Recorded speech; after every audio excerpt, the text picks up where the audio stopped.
तो कितने सेकंड्स लगते हैं एक कॉन्ट्रैक्शन में? 1 सेकंड नहीं, उससे भी कम, 0.8 second. During this period, the atrium contracts for 0.1 second and remains in relaxed state for the remaining 0.7.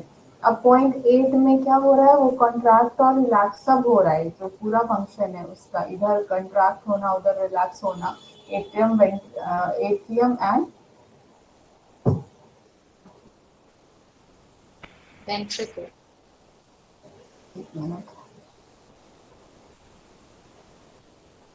During this period, the atrium contracts for 0.1 second and remains in a relaxed state. और relax, थोड़ी देर उसको relax होने का भी time मिलता है. मतलब 3 काम हो रहा है यहाँ पे: कॉन्ट्रैक्ट होना, रिलैक्स होना एंड रेस्ट करना. तीनों चीजें हो रही हैं. ठीक है. So the atrium contracts for 0.1 second and remains in relaxed state for remaining 0.7 second. The ventricle contracts for 0.3 second and remains relaxed during the remaining period. Okay. So in this way, the entire heart remains relaxed for 0.4 second. So दोनों का add किया है atrium and ventricle को. तो relaxation का time है 0.4 second, 0.1 and 0.3 second. The contraction of the heart is called systole and relaxation state is called diastole. Okay.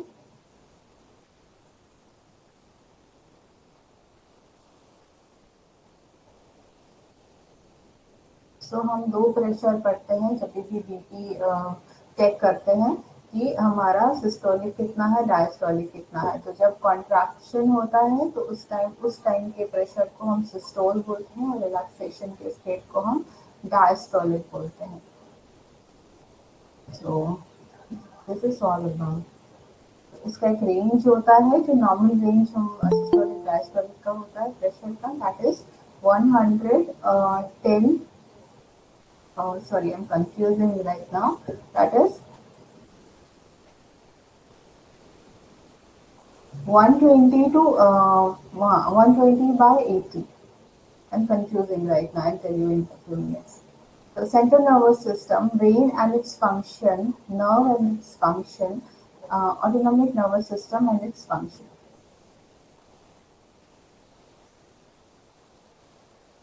Yeah. I got that. That is 140 जो होता है वो हम मैक्सिमम लेवल बोलते हैं डायस्टोलिक का. अगर 140 के ऊपर जाता है तो दैट इज ये डेंजर लाइन के ऊपर है. उसके बाद हमें मेडिसिन स्टार्ट करनी पड़ती है. जब हम रीडिंग लेते हैं ना मरकरी में, जो हम स्टेग्नोमेनोमीटर, जो इंस्ट्रूमेंट होता है बीपी मशीन, उसको स्टेग्नोमेनोमीटर बोलते हैं. एंड उस मशीन में मरकरी होता है. आजकल जनरली वैसा यूज नहीं करते, आजकल ऑटोमेटिक आती है मोस्टली. तो मरकरी में जहाँ से वो बीट स्टार्ट होना, सुनाई देना स्टार्ट होता है और जहाँ तक एंड होता है, वो पीरियड को सिस्टोलिक एंड डायस्टोलिक बोलते हैं. जब हम यहाँ से हार्ट हैंड को प्रेस कर देते हैं तो सर्कुलेशन क्या होता है, उस टाइम हैंड का बंद हो जाता है. ठीक है. तो उसके बाद जब हम इसको धीरे से रिलैक्स करते हैं, एयर उसकी रिलीज करते हैं, तो ब्लड जो यहाँ से जाना स्टार्ट होता है, तो एक लेवल से आपको जो बीट है वो सुनाई देगा और एक पॉइंट के बाद वो स्टॉप हो जाएगा. ठीक है. तो that is 120 by 80 is normal. अगर 120 से स्टार्ट हुआ और 80 पे बंद हो गया, that means it is normal, ideal. लेकिन अगर उसके भी ऊपर है, 140 है, तो भी हम बोलते हैं कि आप थोड़ा डाइट कंट्रोल करिए, तेल कम खाइए, नमक कम खाइए, थोड़ा सा वॉकिंग करिए जिससे कि फैट बर्न हो एंड सर्कुलेशन अच्छा हो. तो फिर लेकिन 140 के ऊपर जाता है तो फिर we have to start medicine, we have to consult with the doctor. तो central nervous system, brain and its main function.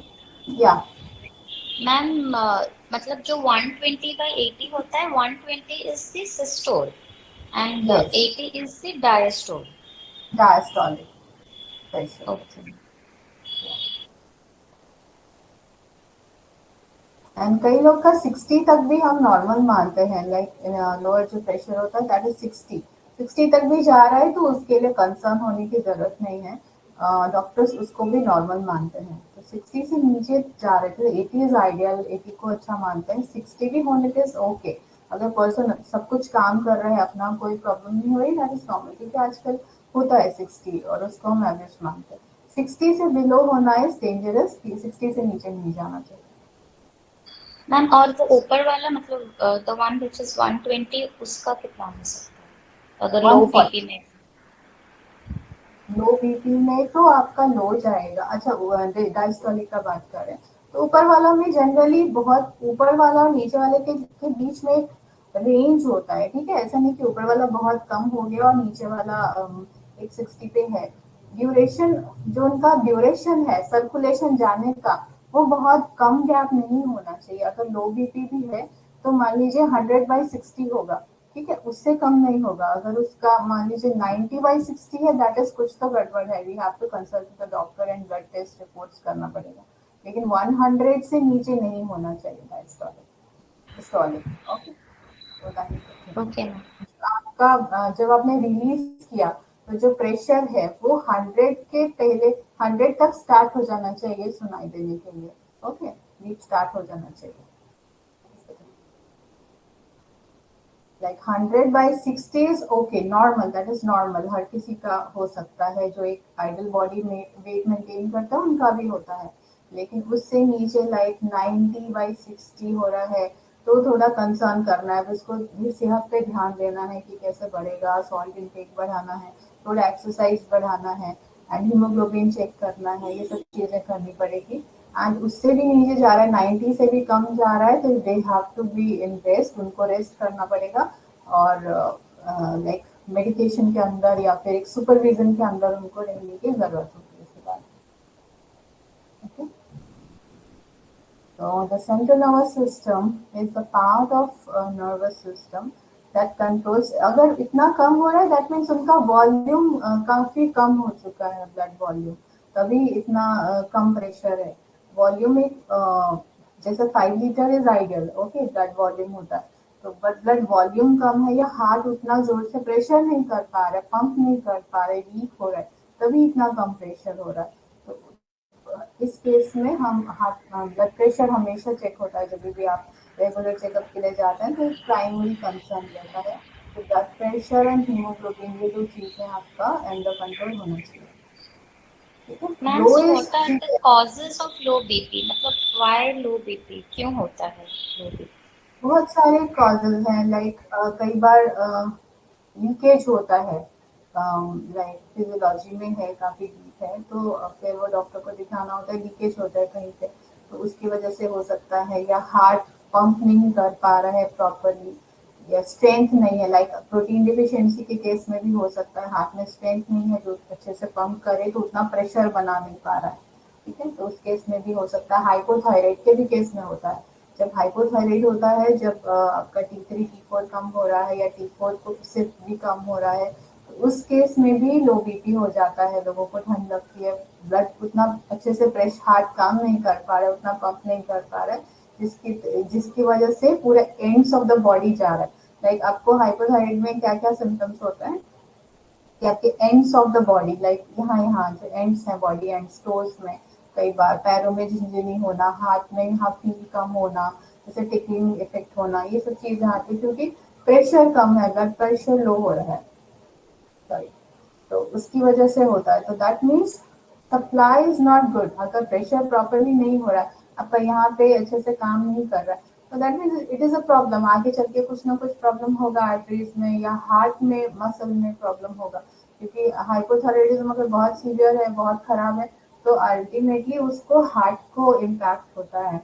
तो इसलिए T3 T4 को नॉर्मल रखना बहुत इम्पोर्टेंट है। तो उस केस में आप डाइट के थ्रू बहुत नहीं कर सकते। उस केस में जस्ट आपको शुगर कट डाउन करना है, एक्सरसाइज करना है, एंड स्ट्रेस रिलीज करना है मेनली। तो क्योंकि हाइपोथायराइडिज्म आपका nervous system and thyroid gland, ये दो चीज़ों से चलता है। अगर ये हार्मोन अच्छे से काम नहीं कर रहा है तो बॉडी फंक्शन अच्छे से, हार्ट सारी चीज़ें फंक्शन अच्छे से नहीं करेगा, एनर्जी प्रोड्यूस नहीं होगा, एटीपी प्रोड्यूस नहीं होगा। तो बहुत सारे कारण हैं लो बीपी होने का। तो सिर्फ नमक खा लेने से नहीं होगा, वो टेम्परेरी इफेक्ट है कि लो बीपी है नमक खा लो, बट अगर रेगुलर रह रहा है वी हैव टू चेक कि क्यों हो रहा है, we have to consult the doctor. Okay and ma'am. अगर आपकी सारी रिपोर्ट्स नॉर्मल आ रही है और बीपी अगर आपका 100/60 है देन इट इज ओके। लेकिन समटाइम्स कभी बहुत लो हो रहा है तो फिर आपको चेक करने की जरूरत है क्यों लो हो रहा है। रेगुलर अगर लो हो रहा है तो you have to go to check. काम नहीं कर पाना, अगर आप रेगुलर अपना काम नहीं कर पा रहे हैं दैट इज कंसर्न कि आपको पैर दर्द हो रहा है, वीकनेस हो रही है, थक जा रहा है बहुत जल्दी, तो that means body is not functioning properly. You have to check why it is happening. So that is one reason hypothyroid. उसके अलावा भी बहुत सारे रीजन है। Okay. So the central nervous system and so many things are related to nervous system also. Stress is also so many big reason क्योंकि stress क्या करता है, बहुत सारे हार्मोन को फंक्शन करने में हेल्प करता है। तो अगर हार्मोन प्रॉपरली फंक्शन नहीं कर रहे हैं तो फिर बहुत सारे बॉडी पार्ट्स प्रॉपरली फंक्शन नहीं कर रहे। So the central nervous system is a part of nervous system that controls and regulates all the activities of multicellular animal. So it in vertebrates, the nervous system is enclosed in the meninges. It includes most of the nervous system and brain and spinal cord. The nervous system is located in the dorsal activity with the brain in the cranial cavity and the spinal cord in the spinal cavity. The brain is protected by the skull and spinal cord by the bones. So one thing I want to add here, अगर किसी को healthy रहना है तो diet से वो एक अच्छा बॉडी वेट मेंटेन कर सकता है only with diet. Okay, but to be healthy, एक हेल्दी रहने के लिए you have to do diet plus exercise. अगर जीरो एक्सरसाइज है बहुत सालों तक तो अल्टीमेटली कुछ ना कुछ साइड इफेक्ट्स आएगा, आपका हार्मोन्स प्रॉपरली फंक्शन नहीं करेगा, कुछ ना कुछ तो एक इफेक्ट्स। आप वेट लॉस कर सकते हैं 100% definitely with diet only, zero exercise, but ultimately कहीं ना कहीं इफेक्ट करता है अगर आप जीरो एक्सरसाइज पे हैं, कुछ काम नहीं कर रहे, दिन भर बैठ के काम कर रहे हैं कुछ कंप्यूटर में या बैठ के रह रहे हैं टीवी देख रहे हैं, कुछ काम नहीं कर रहे, तो कुछ प्रॉब्लम आएगा। आपका इंसुलिन फ्लक्चुएशन भी हो सकता है, आपका थायराइड में भी सबसे पहले इफेक्ट होता है, तो ये सब चीज़ें हैं। For a person to being healthy they have to do diet plus exercise, यही दो रूल हैं जो आपको करने हैं हेल्दी रहने के लिए। So the system by which various organs are controlled and harmony is established between the organs and the environment is called nervous system. In the nervous system, the brain, spinal cord, and the nervous emerging from the counted. And हमने पढ़ा है voluntary involuntary function की, stomach digest कर रहा है उसमें कोई relation नहीं है आपका, मतलब ब्रेन का कंट्रोल करने का कुछ कंट्रोल नहीं है, बट आपके इमोशंस ऑल्सो इफेक्ट। अगर आप अगर आपका मूड अच्छा नहीं है किसी रीजन से, स्ट्रेस में है, कुछ एग्जाम है, तो आपको जरूर इंडाइजेशन ऐसा कुछ होगा, लाइक उसको नर्वस डायरिया बोलते हैं। जैसे कुछ बच्चों में होता है कि एग्जाम होने वाला होता है तो उनको लगता है कि उनको लूज मोशन हो रहा है, तो इस तरह के केस है। Like nervous system is related to all system, like आपको अच्छे से भूख नहीं लगना, these all related to nervous system. So the system by which various organ control by harmony is established between the organ and the environment is called nervous system. So stress is related to hypothyroid, diabetes। आप हर disease में देखेंगे एक factor stress जरूर रहता है।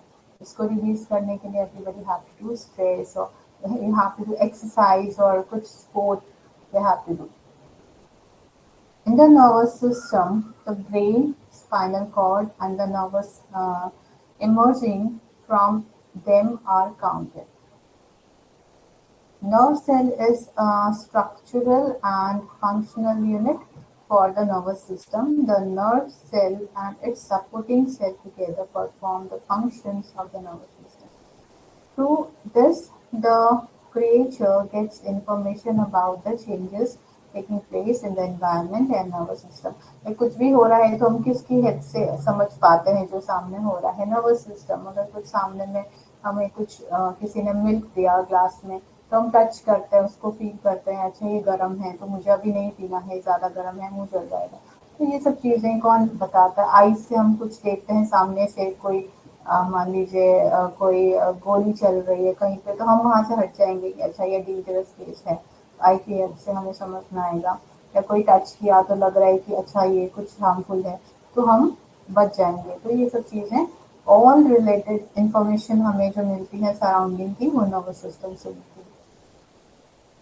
तो nervous system is found in multicellular organism, like we are multicellular.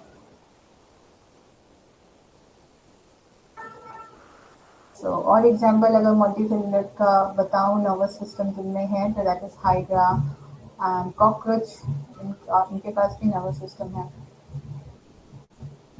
Mosquito, mosquito का भी होता है। तो जो मल्टी सेलुलर है उसको नर्वस सिस्टम होता है, उनको समझ में आता है ओके लाइट जल गई अभी मॉस्किटो तो फिर छुप जाते हैं। तो ये सब चीज़ें वे बिहेव करता है। There are two main parts of the nervous system, central nervous system and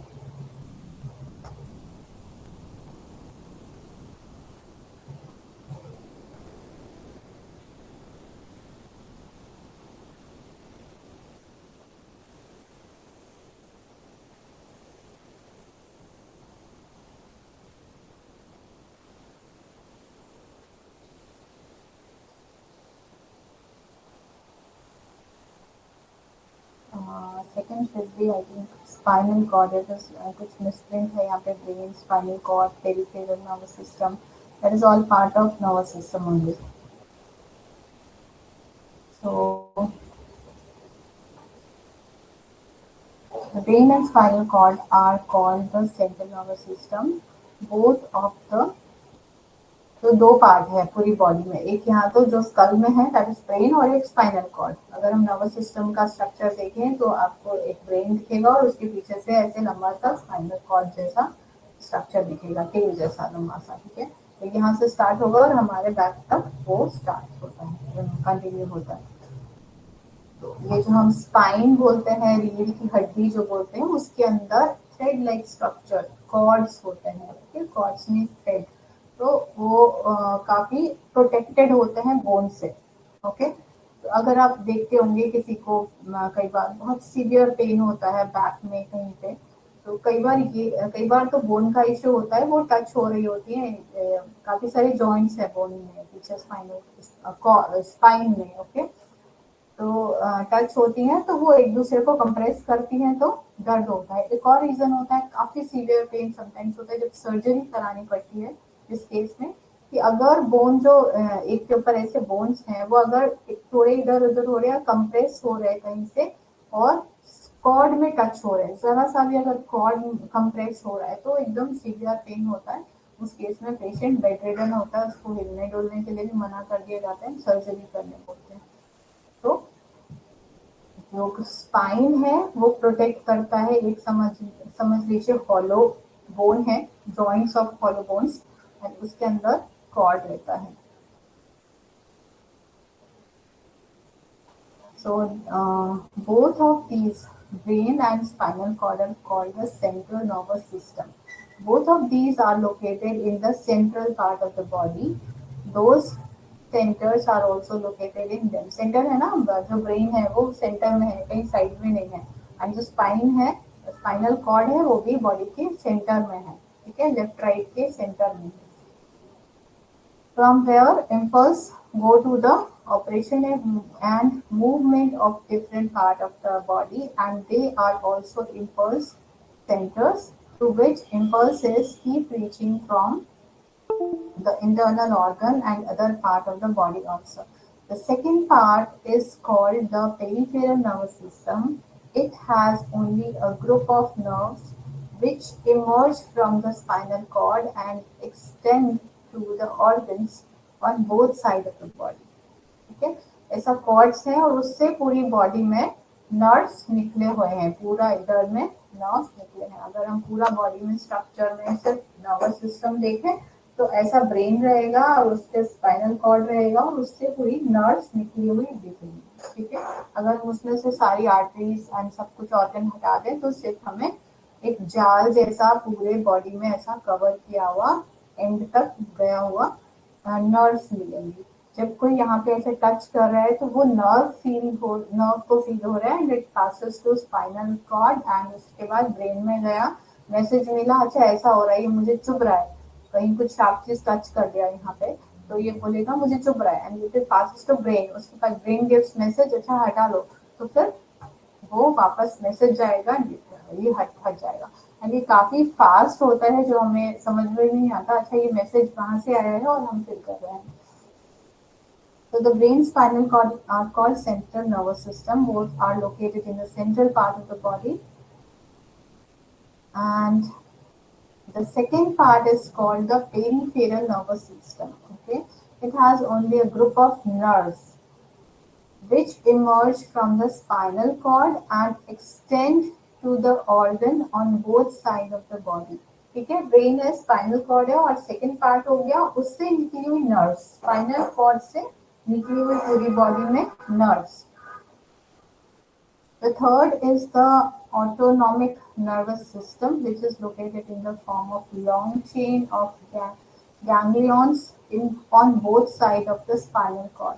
From here, the threads come out, go to all internal organs of the body and spread to the organs by forming plexuses near them. The system is not voluntary, but it is independent. ठीक है, तो सारे organs में गया हुआ है, तो यहाँ पे लेकिन वॉलेंट्री नहीं है, यहाँ पे ब्रेन इंस्ट्रक्शन नहीं दे रहा है, but they are independent. Controls all the main function of the body, such as blood circulation, respiration, digestion, production and excretion of urine, production and secretion in excretory glands, etc. It also has two parts, one sympathetic and other is parasympathetic. Sense organ and their function: eye, ear, nose, skin and tongue. This comes in also. This comes in बचपन में हमने first sense organ में यही पढ़ा है ना।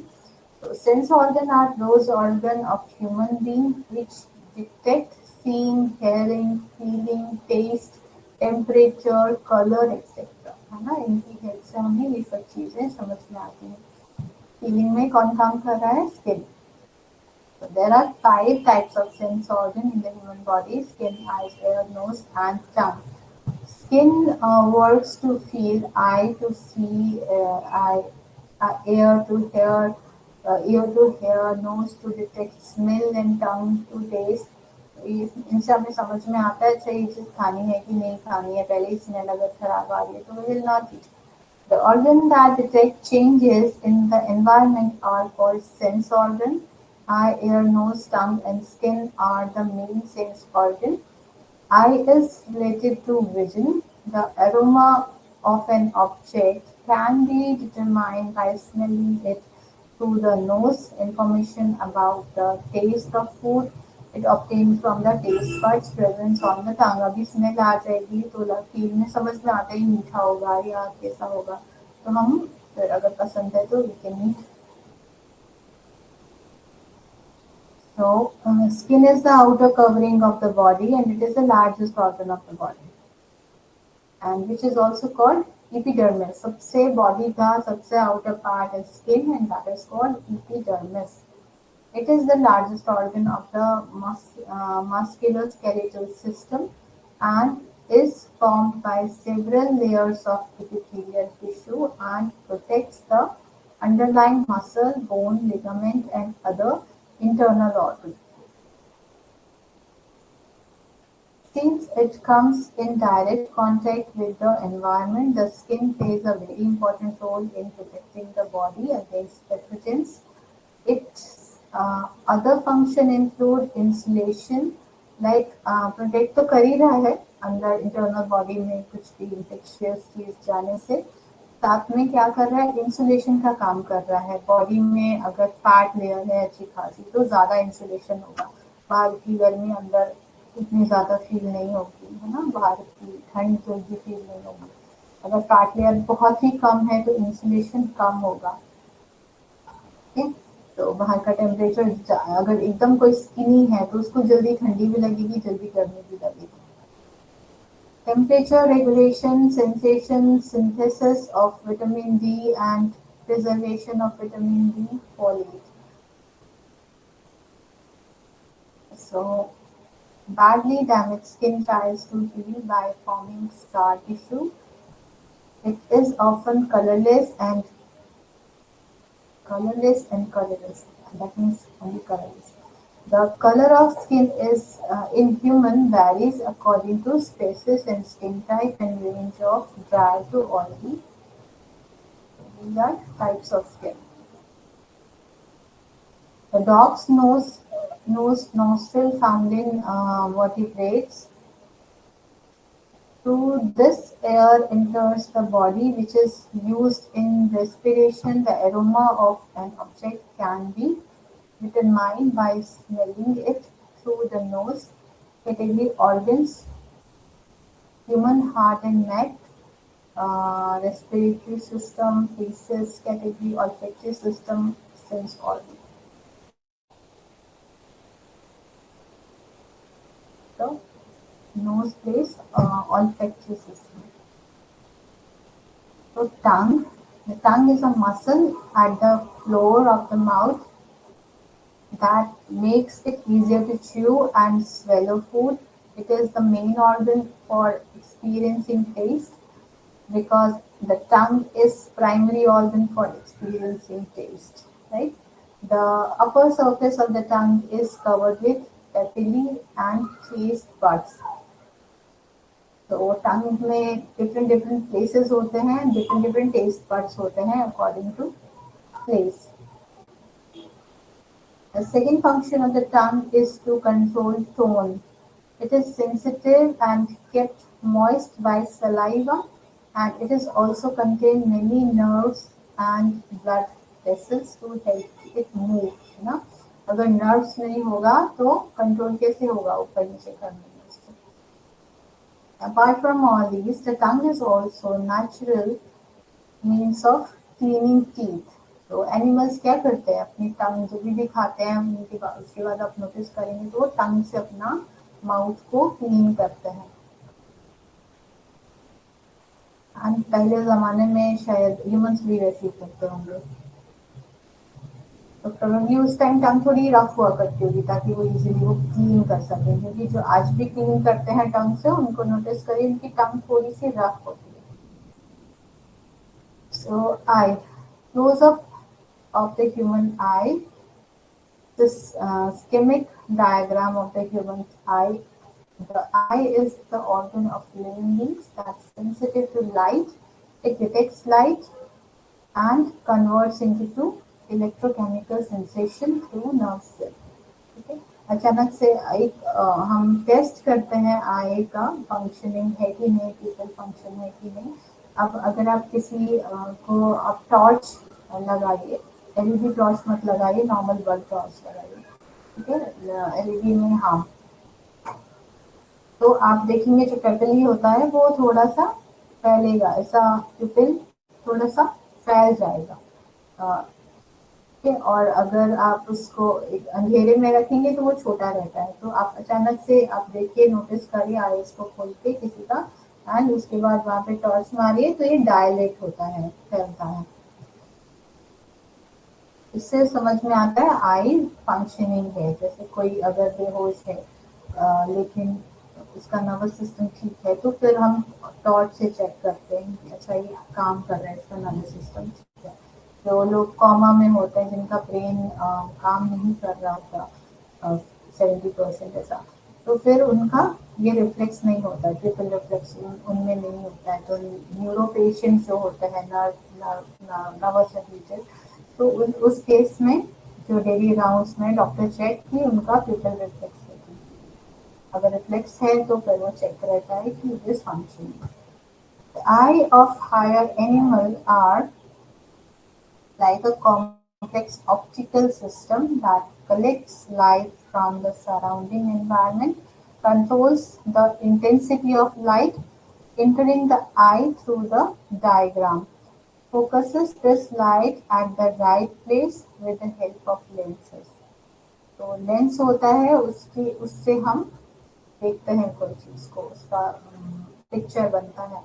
जब lens खराब हो रहा है, अगर कम ज़्यादा उसका डिस्टेंस नहीं देख पा रहा कोई दूर की चीज़ पे, क्या करता है डॉक्टर, ऊपर से एक लेंस लगा देते हैं आर्टिफिशियल, जिससे कि जो फोकस बन रहा था जितनी दूर में नहीं बन रहा था सेंटर में, तो वो अब बनने लगता है। तो ग्लास की हेल्प से उसका फोकस सेट किया जाता है।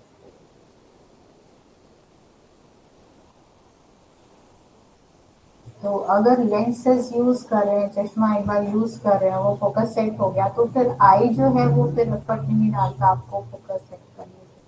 अगर आईज कभी हल्की थोड़ी खराब है, आप पढ़ पा रहे हैं, सब काम कर पा रहे हैं, थोड़ा मुश्किल हो रहा है, फिर आप एक्सरसाइजेस अगर करते हैं, त्राटक इज वेरी गुड योगा, तो वो करते हैं तो आपका आई स्ट्रेंथन होता है, मॉइस्ट होता है, ड्राई आई जो होती है वो प्रॉब्लम रिलीज हो जाती है। तो आपकी काफ़ी सारी रिलीज हो जाती है, एंड फिर उसको कई बार आर्टिफिशियल लेंसेज की जरूरत नहीं होती है। आई मीन टू से चश्मा, आर्टिफिशियल लेंसेज चश्मा ना, स्पेक्स लगाते हैं वो आर्टिफिशियल लेंसेज, ये जो बाहर से हम लगाते हैं। कई बार आर्टिफिशियल लेंसेज इम्प्लांट भी किए जाते हैं, आइज के अंदर भी लगाए जाते हैं। सो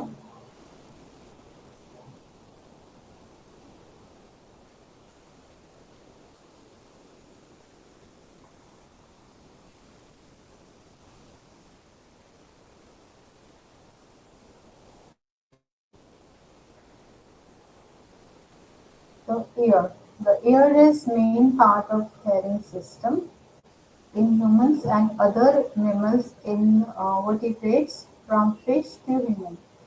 The ear is biological similar, only its structure inhibits radiation according to order and species. The ear is the organ that detects sound. It not only acts as a receiver for sound but also plays a major role in sensing body balance and position. Yes. अगर year में कुछ problem है तो जो इंसान है, अगर थोड़ा पहले ठीक था, उसके बाद कुछ खराब हो, एक कान से कम सुन रहा है, तो थोड़ा हमको बैलेंस करने में मुश्किल होती है, क्योंकि ईयर में फ्लूइड होता है जो बैलेंसिंग का काम करता है। जब कभी आप नोटिस करेंगे, आप घूमते हैं अगर तेजी से, है ना, उसके बाद जैसे एक गेम होती है कितली, बचपन में हम खेलते थे, जो हाथ पकड़ के किसी के साथ ऐसे घूमते हैं, उसके बाद वो क्या होता है, फ्लूइड थोड़ा ऐसा फ्लो फ्लक्चुएट ऐसा होता है, तो फिर क्या होता है, हमको बैलेंस करने में मुश्किल होता है। तो that is all about related two year fluid. The term ear may refer to entire organ or just the visible part. In most animals, the visible part of the ear is a flap of tissue called the external ear or earlobe. जो हमें बाहर दिखता है, that is external ear. Okay. The external ear is used only for the first of several steps in the hearing process and plays no role in helping the body sense balance. In vertebrate, ears are present in pairs symmetrically on both sides of the head.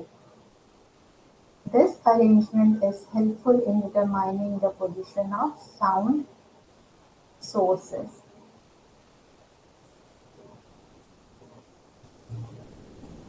Symmetrical होता है हमेशा, आप किसी भी animal में देखिए, एक year इधर तो दूसरा उसके सामने, सिमेट्री में ही होता है। ऐसा नहीं कि किसी का एक ईयर इधर एक ईयर ऊपर, ऐसा नहीं होता, हमेशा वो सिमेट्री में होता है।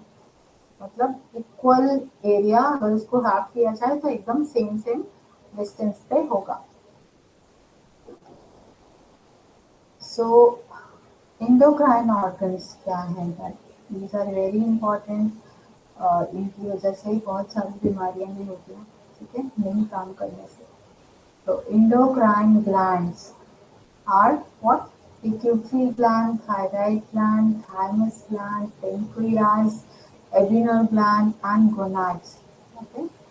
So the endocrine system is and तो हमने यहाँ पे नर्वस सिस्टम कंप्लीट कर लिया, ओके। तो ये एक एक्सेसरी ग्लैंड एक्सेसरी में आएगा नर्वस सिस्टम के अंदर।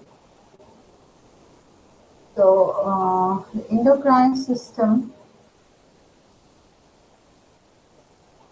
एंड दिस एक्चुअली अलग भी हम कर सकते हैं इसको and it is related to nervous system also, क्योंकि अगर थायराइड ग्लैंड प्रॉपरली काम नहीं करेगा तो नर्वस इश्यूज काफी सारे होते हैं, अल्जाइमर डिजीज, खून की बीमारी, किसी चीज।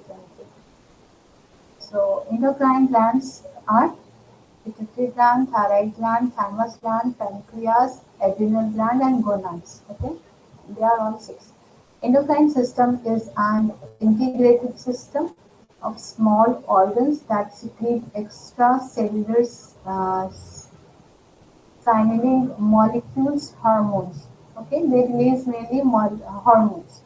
The endocrine system is responsible for the body metabolism, growth, puberty, tissue function, and mood. Okay, it was believed that, but now it has been known that all these are related to each other, and the pituitary gland and the thalamus part of the brain establish their relationship. Therefore, the brain is center of the endocrine system. Okay, इसीलिए is related to nervous system. In the human body, now we will read about pituitary. In human body, the pea-like gland, pea मतलब मटर के जैसा size में, is attached to a canal of the front part of the brain by the stem-like part and keeps hanging down. It has there It has three parts, okay? Interior, middle, and posterior lobes. Three lobes में divide होते हैं, like three parts you can say. The names of the hormones produced in the interior segment are semiferous stimulator. Second is Lete-E-card. Third is adrenal gland. ACTH भी बोलते हैं, cortex nucleon के साथ. Endotroph. Fifth is enhancer, inflammatory hormone. The mesentery produces intermediate hormone. The posterior lobe produces pituitary hormone. Each contains two hormones. One increase the contraction of the uterus, and other constricts the blood vessel. Okay. If the activity of this gland increases, then there is excessive growth of reproductive organs. And if the growth period of the body has not ended, then megalomania occurs, in which there is overgrowth of the body.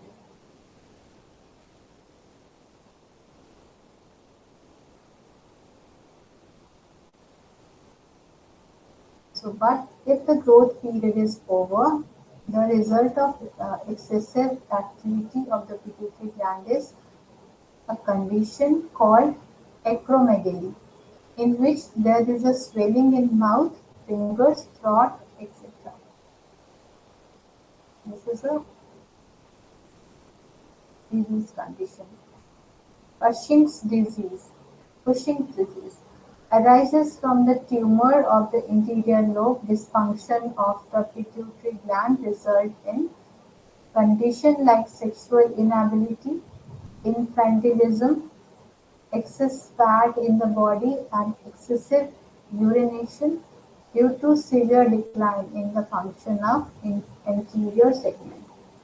The patient becomes emaciated and sexual power is lost. It's called sigmoid disease. Thyroid is one of the largest endocrine glands found in the human body, found in the neck of the human body. The bilobed structure is located in the lower cervical thyroid cartilage. तो बायलॉब मतलब दो lobe, ऐसा दो lobe की तरह ऐसा निकला हुआ है, बटरफ्लाई जैसा हम कह सकते हैं.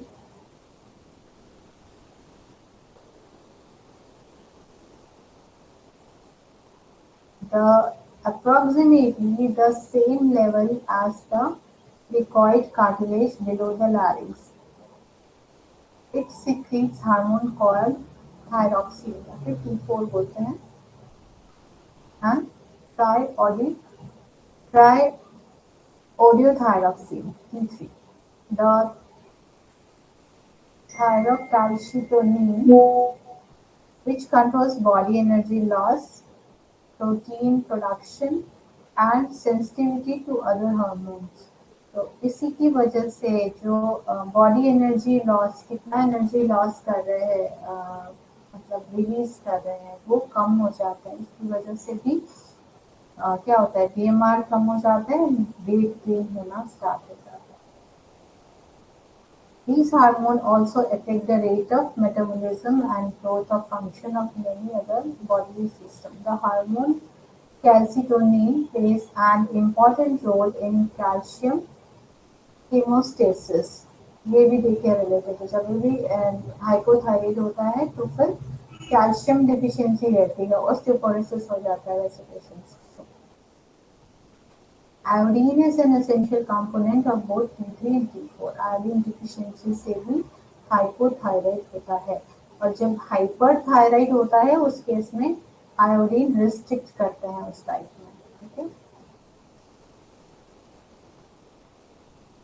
सो थायरॉक्सिन, अब ये T3 T4 तो हुआ है, एक और होता है TSH. ठीक है. तो वो थायराइड ग्लैंड से नहीं होता है, वो काम करता है कि T3 T4 कम काम कर रहा है तो TSH बढ़ जाता है, ताकि वो प्रेशराइज करता है, you have to work more harder, release more hormone. तो TSH उस केस में बढ़ जाता है. That is thyroid stimulating hormone TSH. So thyroxine hormone increases the metabolism of fats, protein and carbohydrate. इनका मेटाबॉलिज्म कराता है. It reduces the amount of sugar. तो जब भी हाइपोथायराइड होता है उस केस में T3 T4 कम हो रहा है, तो उस केस में शुगर भी कई बार एलिवेट होता है ब्लड में. ओके, बढ़ जाता है. Cholesterol and phospholipids in the blood. Cholesterol sometimes बढ़ जाता है, phospholipids बढ़ जाते हैं blood में. Prevents anemia by increasing the formation of red blood cell. और क्या करता है ये thyroxine hormone? Blood formation, anaemia होने से बचाता है. ओके. तो ये अगर प्रॉपरली फंक्शन नहीं करेगा तो ये सारी चीजें होंगी. शुगर एलिवेट होगा, कोलेस्ट्रॉल बढ़ जाएगा एंड कैल्शियम मेटाबॉलिज्म नहीं होगा. It controls bone, muscle, sexual and mental growth. It also increases milk secretion. It controls heart rate and blood pressure. देखिए लॉन्ग टाइम तक कोई हाइपोथायराइड है तो हार्ट रेट भी इससे डिटेरिएट होता है, ब्लड प्रेशर भी लो होता है हाइपोथायराइड में. तो ये सब फंक्शन कर रहा है TSH. तो अगर ये फंक्शन नहीं करेगा प्रॉपरली तो फिर क्या होगा? ऑब्वियसली ये हार्मोन, थायरॉक्सिन हार्मोन ये सब कंट्रोल कर रहे हैं. अगर ये नहीं होगा तो ये सब चीजें अल्टर होंगी, गड़बड़.